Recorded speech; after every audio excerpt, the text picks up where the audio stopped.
Hi everyone. So my name is Tim, and today I'm going to tell you about how to get a teaching job in Hong Kong. So before I came to Hong Kong, most of my work experience was in the US military. I spent 10 years in the Air Force, and after I separated, I didn't have any real direction. So it did give me an appreciation for travel though, so I knew I probably wanted to work overseas.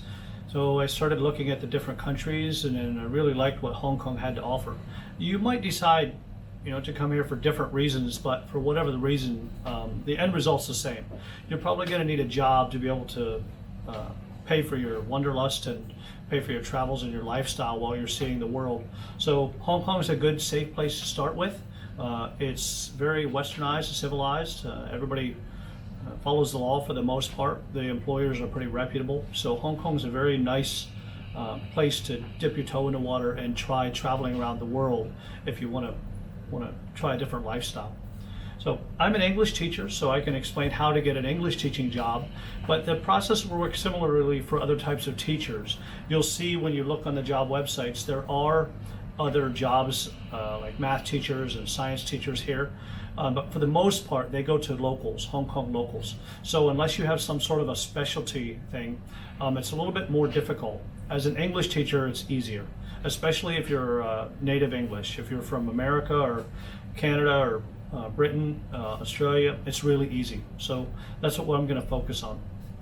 We have quite a lot of foreigners here teaching many different languages. English is of course the focus, but people do speak other languages here as well. There's some people who speak or who teach French and who teach Spanish. There's even some of our teachers that work for me that teach yoga, playing instruments and things like that. So you might be wondering why I'm an authority on this, why I'm doing this video. I run a company called American English Workshop. We've been hiring teachers for quite some time. Sometimes we have 20 or 30 teachers working for us. Right now, because of the virus, it's much less. I think we're down to around 8 or 10. We do expect to ramp up again, but this isn't a hiring video. So if you're interested in applying to work for us, that's not what this video is about. You can go look at our website if you want, but what I suggest you do is just follow the instructions in the video if you want a job in Hong Kong. Don't look specifically at my company, look at other companies. Okay, so first thing you should do for getting a job here is go look at Dave's ESL Cafe, or eslcafe.com is what most people call it. Okay, ESL Cafe is a job site for English teachers around the world. They have quite a lot of jobs in every country, not just Hong Kong. So you can get a pretty good idea of how they compare. You'll see that the salaries in Hong Kong are pretty high. It used to be that the cost of living was a problem in Hong Kong, but now, thanks to the virus and a bit of political instability, the cost of living is dropping like a stone. So the salaries are staying pretty stable, but the cost of living is definitely falling fast. The salaries here, the minimum salary is mandated by the immigration department. The employers are not allowed to offer less than 20,000 Hong Kong a month, which is about 2,500 US a month.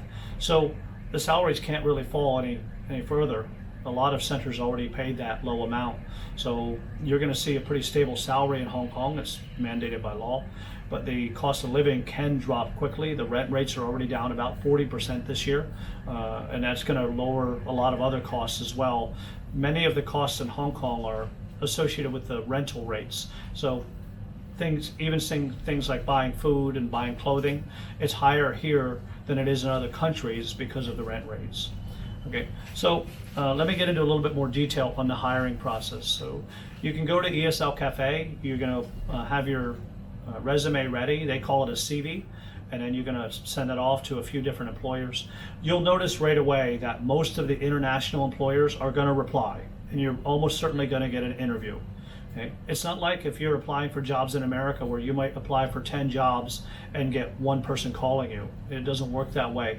When you're working as an international English teacher, okay, you're in very high demand. So you're probably going to notice that if you apply for 5 jobs, you're going to have 5 interview options. Okay? So go ahead and do the interviews, do some comparison shopping, see what you like, and then pick the employer that's right for you. The things that you should consider, of course, is not just pay, but travel reimbursement.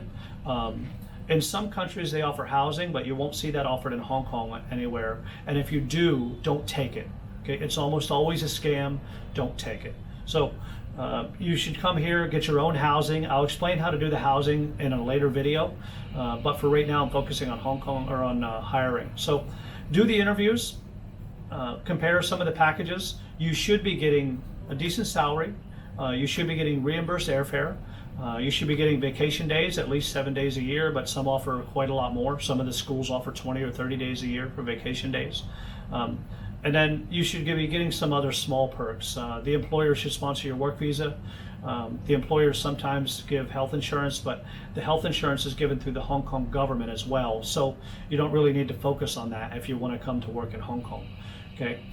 After you have picked the job that you want, do the interviews, pick the job that you want, then you're usually going to have to purchase airfare.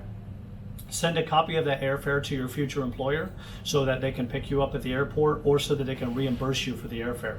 So make sure you do that. Make sure you send them the copy of it, and that way they know when you show up and they know you're serious because you bought airfare.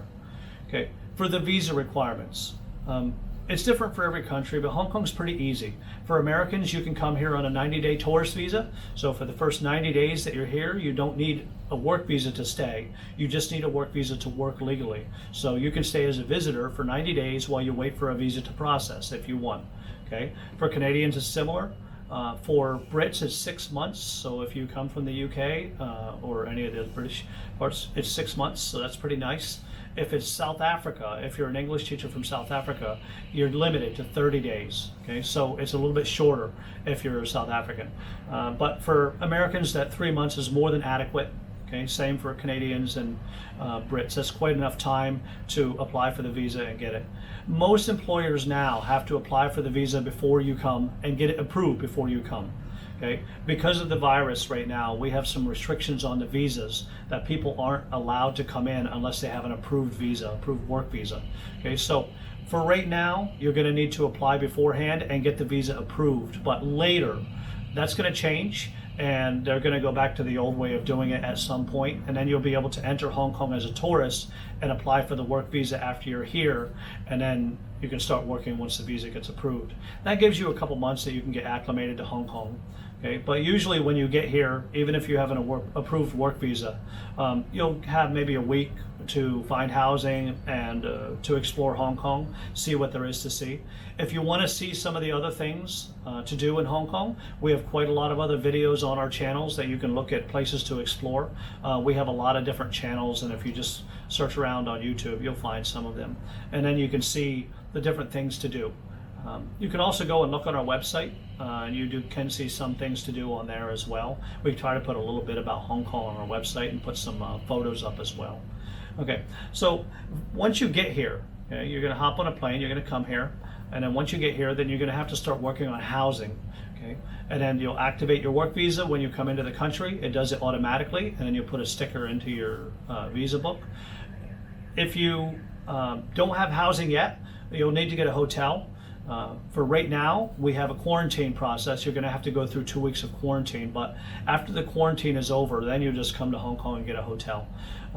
For right now, you'll get a hotel, one of the quarantine hotels. You'll stay there for 2 weeks, and then you'll have to get housing somewhere else. So usually that's going to mean getting a hotel room somewhere else because you won't have time to arrange housing yet. But the hotel rooms right now are very cheap because of the virus and because of the protests. So you can get a hotel room for a week, and then that'll give you enough time to look around at the different apartments that are available. We call them flats here, but you'll know them as apartments. There's quite a lot available right now, so I'd say it's probably at 20% occupancy, most of them. So you'll be able to rent boarding houses if you want, and those are shared hotel rooms. You might have 5 people sharing a room. They're cheap. They're just like one of the backpackers dorms kind of things. We have those as well here. There's 80s at night down on Hong Kong Island, and there's a few others that you'll see on hotels.com or wherever you book hotels. Those backpack hotels are pretty common here. Okay. You can also rent a place like Apple Dorms, which you have your own room. It's pretty cheap. It usually runs about $500 US a month, maybe a little bit less than that. I know to a lot of people in America that's not going to sound cheap, but for here in Hong Kong it is, and the prices are falling. Okay, so by the time you come, it might be a bit more affordable. Okay, once you get your housing taken care of, then you'll usually start work. You'll work for a year or two, or however long you want to. The employer then will usually offer to extend your contract and raise your pay if they like you. But most people, what they're going to do is when you're about 10 months into a contract, you're going to start looking around, because once you're in Hong Kong, the jobs are far more plentiful. Many of the employers in Hong Kong don't advertise internationally, but they do advertise locally.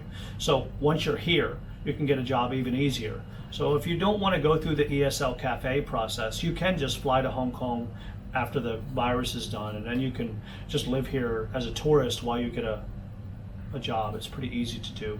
Okay. After you get a job, some people will also work on the side as a tutor. You're not supposed to do that. It does violate the work visa, so I would caution you not to do it. But many people do it anyways. And if you can get an employer to sponsor you and give you a release letter, then you can do that legally. So there are ways that you can do it legally. Some employers, such as my company, do offer private tutoring in addition to the regular job, and you can do that within the confines of the work visa without getting in trouble, as long as you do it through the employer.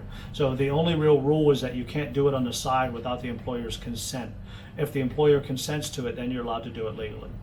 Okay, so hopefully that answered most of your basic questions. We'll get into some of the more detailed questions probably in the comments section, and I'm going to do future videos on housing and the places to eat, places to see, things like that. But this is going to be a good start. So if you do have other specific questions about the hiring process or how to get a job, feel free to hit me up in the comments, and we'll try to get back to you as quickly as we can.